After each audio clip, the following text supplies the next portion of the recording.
तो hello guys, आज हम एक्सप्लेन करेंगे to the eternity season 2 episode 19। Episode की शुरुआत होती है और फुशी को होश आ जाता है और वो देखता है कि आसपास बहुत सारे नौकर हैं। फिर वो सोचता है कि क्या मैं फिर से बेहोश हो गया था। इतने में ही वो अपने पेट में एक तलवार देखता है और जब वो उसे निकाल रहा होता है तब वो अपने सामने प्रिंस को मरा हुआ देखता है, जिससे देखकर वो हैरान हो जाता है। इतने में उसके पास प्रिंस और उन दो भूतों की आत्मा आ जाती है। तब प्रिंस उसे बताता है कि काकू ने तुम्हारे सभी रूपों को तुमसे छीन लिया था और इसीलिए मैंने अपने आप को मार दिया और सोचा कि तुम फिर से जिंदा हो जाओगे। प्रिंस का रूप होने के कारण फुशी भूतों को देख पा रहा होता है और इसके बाद प्रिंस की आत्मा फुशी को बाहर आने के लिए कहती है और बाहर हम देखते हैं कि वहाँ पर काकू, टोनारी और सभी लोगों की आत्माएं होती है, जिन्हें देखकर फुशी को सब कुछ याद आने लगता है। और तब मार्च फुशी को कहती है कि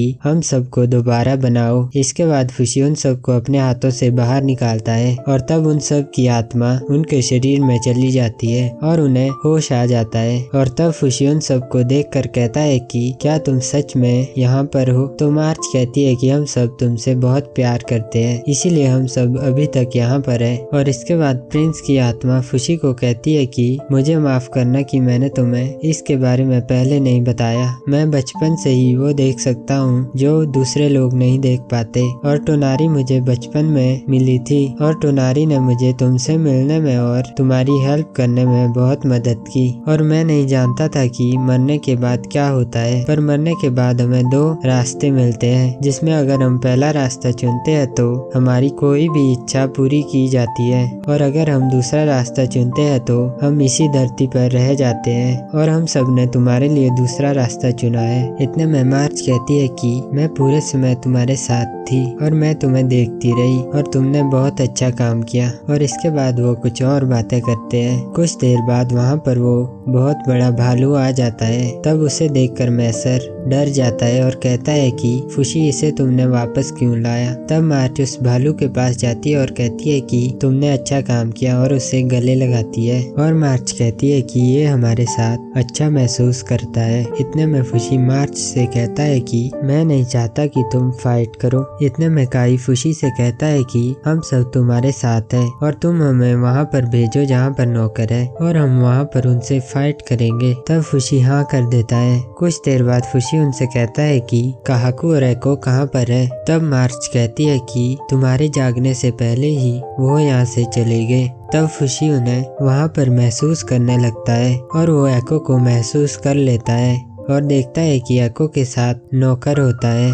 तब वो वहाँ जाने लगता है। इतने में काई उसे कहता है कि तुम यहीं पर रुको और अपने आप को और फैलाओ, इन दोनों को हम देख लेंगे। इस पर फुशी मान जाता है। इसके बाद फुशी एक जगह पर बैठ जाता है और उन सबको गाइड करने लगता है। और दूसरी तरफ हम देखते हैं कि नौकर पारोना की मदद से लोगों पर हमला कर रही होती है। तब वहाँ पर गोकू पहुँच जाता है और उसे जलाकर मार देता है। इसके बाद हम फुशी को देखते हैं, जिससे पारोना फिर से याद आ जाती है और वो उसका रूप ले लेता है। और दूसरी तरफ मार्च, गोकू, मैसर और काई नौकर से लड़ रहे होते हैं और सब बचे हुए लोगों की मदद कर रहे होते हैं। और दूसरी तरफ फुशी अपनी जड़ों को फैलाने में लगा होता है। और इसके बाद हम एको को देखते हैं, जिसे उसके हाथ वाला नौकर उस जगह से बाहर ले जा रहा होता है। तब हमें फुशी को दिखाया जाता है, जो एको को महसूस कर रहा होता है और वो कहता है कि एको यहाँ से बाहर जाने की कोशिश कर रही है। तब वो काई को वहाँ पर भेज देता है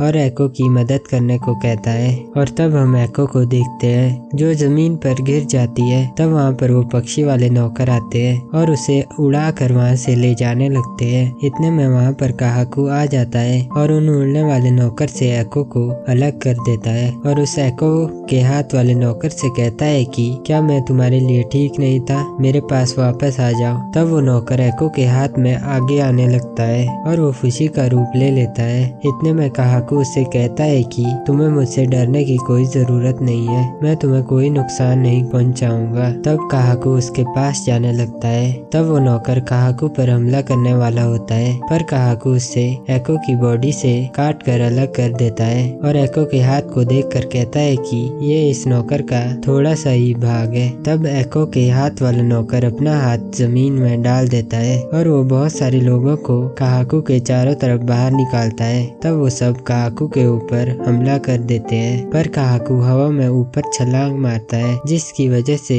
वो सब अपने हथियारों को एक दूसरे के पेट में घुसा देते हैं। तब काहाकू कहता है कि मैं तुम्हें तब से जानता हूँ जब से मैं बच्चा था, और वो एको की तरफ जाने लगता है। इतने में पीछे से उस नौकर का एक रूप काहाकू को पीछे खींच लेता है और वो काहाकू के हाथ और पैरों को बांध देता है और सब लोग काहाकू को घेर लेते हैं। तब काहाकू कहता है कि मैं जानता हूँ तुम मरना नहीं चाहते, क्या होगा अगर तुम अपनी आत्मा को खो दोगे। ये लड़की तुम्हें ज्यादा से ज्यादा 60 साल तक जिंदा रख सकती है, पर हमारे परिवार ने तुम्हें सालों से जिंदा रखा है। इतने में वहाँ पर काई आ जाता है और अपनी वाटर गन से उस नौकर के सभी रूप को मार देता है, जिसे देखकर काहाकू हैरान हो जाता है। और तब काई एको को गोद में उठा लेता है और काहाकू से कहता है कि तुम अब क्या करना चाहते हो, क्या हम दोनों साथ में वापस जा सकते हैं और देखेंगे कि बाकी तुम्हें स्वीकार करते हैं या नहीं। तब काहाकू कहता है कि अगर तुम यहाँ पर हो तो फुशी अभी जिंदा होगा, और वो कुछ चीज जमीन पर रख देता है और कहता है कि अब मैं वापस नहीं आ सकता। और हम देखते हैं कि काहाकू के चेहरे में वो नौकर होता है। तब काहाकू वहाँ से चला जाता है। इसके बाद काई एको को फुशी के पास ले जाता है और वहाँ जाने के बाद वो फुशी से कहता है कि एको का एक हाथ कट चुका है और हमें इसे जल्दी से हॉस्पिटल में ले जाना चाहिए। इस पर फुशी कहता है कि हाँ, जल्दी से इसे हॉस्पिटल में ले जाओ। तब काई जो काहाकू ने उसे दिया था उसे फुशी को दे देता है। वह एक लेटर होता है जिसमें लिखा होता है कि गार्डियन हमेशा तुम्हारे साथ रहेंगे और अगर तुम्हें हमारी कभी भी जरूरत पड़े तो हम तुम्हारी मदद के लिए हमेशा आगे आएंगे, पर लास्ट 200 सालों में हमने तुम्हारी कोई भी मदद नहीं की, इसीलिए मैं यहाँ से जा रहा हूँ और मुझे माफ कर देना। इतने में पीछे से प्रिंस की आत्मा कहती है कि फुशी तुम अपनी पावर से काहाकू को मार सकते हो और तुम एको को भी मार कर उसके लिए एक नए शरीर को बना सकते हो, पर मैं जानता हूँ कि तुम ऐसा नहीं करना चाहते क्योंकि कुछ लोग मौत के दर्द को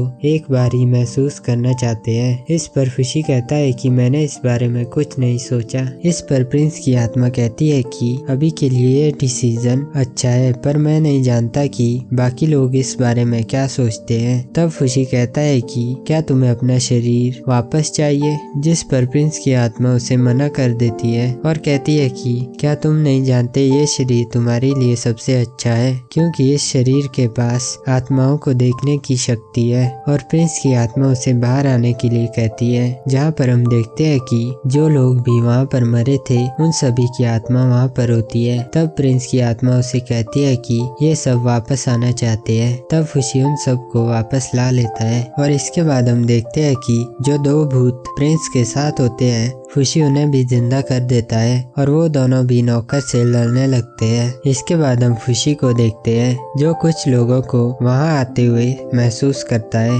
तब मैसर बताता है कि वो प्रिंसेस का भाई है और मैसर वहाँ पर चला जाता है क्योंकि वहाँ पर कुछ पक्षी वाले नौकर उन पर हमला कर रहे होते हैं और सब लोग नौकर से वापस से फाइट करने लगते हैं। और तब वो काला आदमी कहता है कि अब नौकर फुशी को हरा नहीं सकते और वहाँ पर कोई भी नौकर वापस नहीं आता। और ऐसे ही सुबह हो जाती है जिसे देखकर सब लोग खुश हो जाते हैं और कहते हैं कि हमारी जीत हुई। और 19वां एपिसोड यहीं पर खत्म हो जाता है।